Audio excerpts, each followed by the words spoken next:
Big boss Telugu season 8కి సంబంధించి wild cards అయితే హౌస్లోకి వచ్చేసారు. వైల్డ్ కార్డ్స్ అందరిలో కూడా ఫస్ట్ సీజన్ నుంచి ఫస్ట్ వైల్డ్ కార్డుగా హరితేజ అయితే హౌస్లోకి వచ్చిందనమాట. హరితేజ స్టేజ్ మీద ఉన్నప్పుడు నాగార్జున గారు వెల్కమ్ చెప్పడమే కాకుండా తనకి సర్ప్రైజ్ కింద తన కూతుర్ని కూడా స్టేజ్ మీదకి తీసుకొచ్చారు. స్టేజ్ మీద తీసుకొచ్చి తనకి సెండ్ ఆఫ్ ఇప్పించారనమాట. ఇంకా అంతేకాకుండా నవదీప్ అయితే ఒక స్పెషల్ వీడియో మెసేజ్ అయితే పంపించాడు హరితేజ కోసం.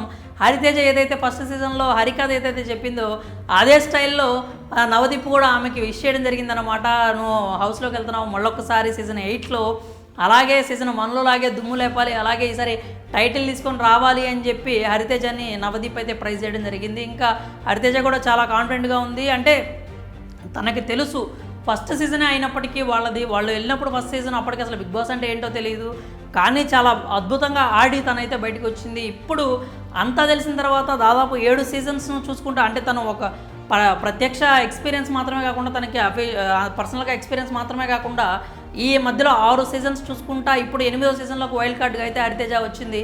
తన ఎక్స్పీరియన్స్ మొత్తం కూడా హౌస్లో చూపిస్తుంది అంటే ఎలాంటి అనుమానం లేదు. అంతేకాకుండా హౌస్లోకి వెళ్ళబోయే ముందే హౌస్లో ఎవరు కత్తి, ఎవరు స్ట్రాంగు, ఎవరితో మనం జాగ్రత్తగా ఉండాలి, ఎవరితో తనకి కయ్యానికి ఎక్కువ ఆస్కారం ఉంటుంది అనే విషయాన్ని కూడా హరితేజ స్టేజ్ మీద చెప్పిందనమాట. మరి హౌస్లోకి వెళ్తే ఎవరితో నీకు పడదు అనుకుంటున్నావు అంటే ఎవరితో గట్టిగా పడుతుంది అనుకుంటున్నావు అంటే వెంటనే ఆమె సీత పేరు అయితే చెప్పింది. అలాగే యష్మితో కూడా, అంటే ఫస్ట్ యష్మి పేరు చెప్పింది, ఆ తర్వాత సీతతో కూడా మనకు కొంచెం గొడవలు అయ్యేలాగే ఉన్నాయని చెప్పింది. ఎందుకంటే ఆట విషయంలోనే కాదు మాట విషయంలో కూడా హరితేజ ఎక్కడా తగ్గదు. చాలా అంటే చాలా స్ట్రాంగ్, ఇచ్చి పడేస్తుంది, ముఖం మీద మాట్లాడుతుంది ఏదున్నా కూడా.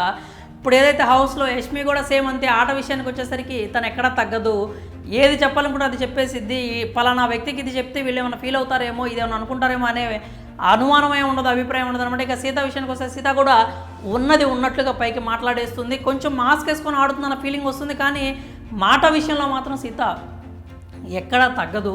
తాను చెప్పాలనుకున్నది ముఖం మీద చెప్పేస్తుంది. అవతల ఎవరున్నారనే విషయం తను అసలు పట్టించుకోదు. కాకపోతే ఇప్పుడు అక్కడ ఉన్నది ఈ ఒరిజినల్ గ్యాంగ్స్టర్స్కి అక్కడ ఒక రాయల్ అయితే ఉంది కాబట్టి, రాయల్స్ క్లాన్ నుంచి హరితేజ వీళ్ళకి పోటీ ఉంది కాబట్టి ఖచ్చితంగా యష్మి అలాగే సీత జాగ్రత్తగా ఉండాల్సిన పరిస్థితి అయితే వచ్చింది. దాంట్లో ఎలాంటి అనుమానం లేదు. హరితేజతో పెట్టుకుంటే వీళ్ళిద్దరిని తొక్కి పడేసిద్ది ఖచ్చితంగా, దాంట్లో డౌట్ ఏం లేదు. ఎందుకంటే వీళ్ళకి ఇదే ఫస్ట్ సీజను.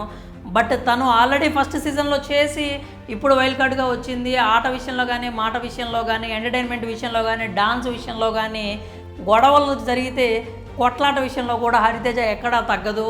అన్నీ చూసుకున్నట్లయితే యష్మి కావచ్చు, సీత కావచ్చు, కొంచెం ఆమె ముందు జూనియర్లే కాబట్టి ఆ ఆధిపత్యం అయితే హరితేజ దగ్గర కనిపిస్తుంది, ఎలాంటి అనుమానం లేదు. గొడవకి దిగితే మాత్రం యష్మి గనక హౌస్లో ఇప్పటివరకు వాళ్ళ తోటి కంటెస్టెంట్స్ మీద రెచ్చిపోయినట్లు కనుక హరితేజ దగ్గర రెచ్చిపోతే వర్కౌట్ కాదు. సీత కూడా చూసి మాట్లాడాల్సిన అవసరం అయితే ఉంటుందన్నమాట. వీళ్ళిద్దరినీ ఆమె అయితే టార్గెట్ చేసుకొని హరితేజ హౌస్లోకే వచ్చింది, ముందే చెప్పేసింది నాకు వాళ్ళతో గట్టిగానే పడేలాగా ఉంది అని చెప్పి. కాబట్టి ఇప్పటి నుంచి ఖచ్చితంగా సీత అలాగే యష్మి జాగ్రత్తగా ఉండాల్సిన పరిస్థితి అయితే ఉందన్నమాట. దాంట్లో ఎలాంటి అనుమానం లేదు.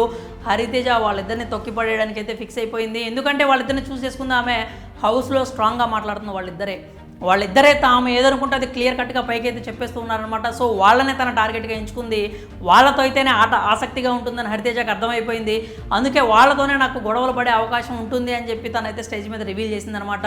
మరి వైల్డ్ కార్డ్స్ అందరిలో కూడా వచ్చిన 8 మందిలో మీకు ఎవరు టాప్ ప్లేయర్ అనిపిస్తుంది? అలాగే హరితేజ వర్సెస్ యష్మి కానీ, లేకపోతే హరితేజ వర్సెస్ సీత కానీ జరిగితే ఎలా ఉంటుంది? మీరేమనుకుంటున్నారు? మీ అభిప్రాయాలు కామెంట్స్ రూపంలో తెలియజేయండి.